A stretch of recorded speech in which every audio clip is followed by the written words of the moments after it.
CCU, or Coastal Carolina University, opened their football stadium in 2003 with 6,400 seats in it. Since then, their sports program has been extremely successful, whether it's baseball, football, golf, you name it.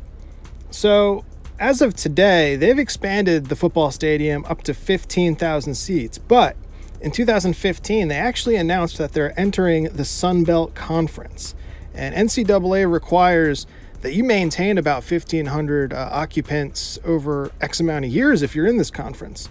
So CCU decided to spend $38 million to expand this stadium, Brooks Stadium. See that crane in the background? They are adding 5,000 more seats to the visitors side of this stadium, which is right up against Highway 544. You'll see in a second how close these seats actually are to the highway. The expansion to this stadium is really no surprise. Prior to the announcement of this expansion in 2015, the CCU Chanticleers were the Big South Conference champions 3 years in a row, 12, 13, and 14.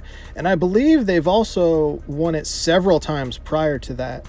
So they are a successful team. So now they just need people in the stands in order to progress into higher level conferences. And adding those seats is step one in that process.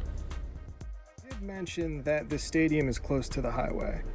As we drive by here, you can see detailed construction activity. Here's a good idea here. Once this is done, these seats are going to tower over the highway, literally shadow it when the sun is low in the sky. So next time you go down 544, go ahead and give this a look, and remember that CCU is a relatively young school, and it's come a long way. Thanks for watching. Like, share, subscribe, all that good stuff.